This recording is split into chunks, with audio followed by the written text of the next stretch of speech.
General transfer. যাবজ্জীবন কারাদণ্ড মানে জানি 14 বছর কারাদণ্ড। আর আমার স্কুলে শিক্ষকতা হয়ে গেল 15 বছর। অনেক দিন, জীবনের অনেক কেটে গেল অন্য জেলাতেই। মাতৃভূমির স্বাদ, গন্ধ মনকে খুবই ব্যথিত করে। হারিয়ে থাকা বন্ধু, মাঠ, নদী, পাহাড়, মা, বাবা সবাই যেন ডাকে, কাছে আয় করে। যাই হোক, অনেকদিন পর মনে আশার আলো জেগেছে। মাননীয় মুখ্যমন্ত্রীর উচ্চশ্রী পোর্টাল মনকে আশান্বিত করেছে। কিন্তু সেকশন, দূরত্ব, বাচ্চার বয়স সব কিছুর মধ্যেই কিছু না কিছু কনফিউশন থেকেই যাচ্ছে। সেকশন যদি আমার এইচএস হয়, তাহলে আমাকে এইচএস সেকশনের ভ্যাকেন্সিতেই যোগ দিতে হবে। আপার প্রাইমারি বা নর্মাল পোস্টে জয়েন করা যাবে না। অথচ আমার মতোই সম স্কেল ও সম ডিগ্রিধারী অনেক শিক্ষক শিক্ষিকাই আছেন ওইসব পোস্টে।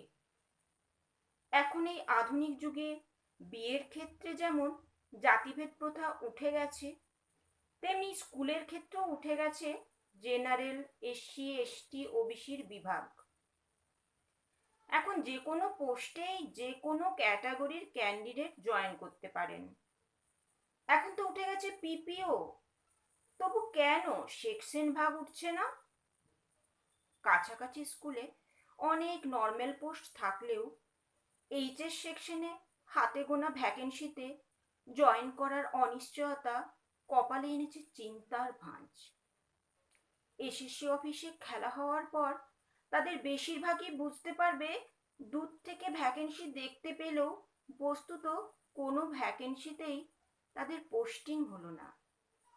তাদের কাছে উচ্চশ্রী পোর্টাল যেন এক মরীচিকা। রইল দূরত্বের কথা।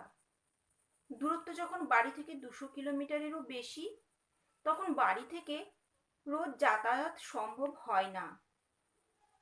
এসব বেশি দূরত্বের শিক্ষক শিক্ষিকারাই যেন আগে ফিরতে পারে নিজের বাড়ির কাছে।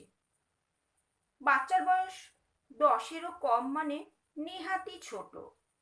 ওইসব বাচ্চাকে বাড়ির কাজের লোকের কাছে রেখে মা যখন বিদ্যালয়ে থাকেন, তিনিই জানেন অন্য জেলা, অপরিচিত জায়গায় তার বুকটা কেমন ঢিপ ঢিপ করে। এইসব শিক্ষিকাদেরও আগে ট্রান্সফার করা উচিত নিজের বাড়ির কাছে। উচিত অনুচিত সব বিধাতা মানে সরকারের হাতে। আমরা তো মাধ্যম মাত্র। আমাদের মাধ্যমে ওনাদের কাছে আমাদের আবেদন আমরা করতে পারি মাত্র। যাই হোক, যখন বাড়ি ফেরার বিন্দুমাত্র আশা দেখি, তখন ওই বিন্দু উৎসটাই বিস্তৃত উৎস বলে মনে হয়। সব পজিটিভ। ওই আমার পছন্দের 3টে স্কুলের মধ্যে একটিতে আমি অবশ্যই ফার্স্ট স্কোরে থাকবো। কিন্তু বাস্তবে হয়তো 3টে স্কুলেই থাকবে না নাম আমার। পড়ে থাকবো সেই দূরে, 285 কিলোমিটার দূরে। বাড়ি ফেরার আশায় হৃদয়ের তরঙ্গগুলো আস্তে আস্তে স্থির হয়ে যাবে।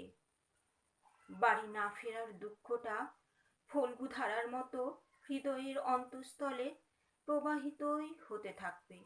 নমস্কার।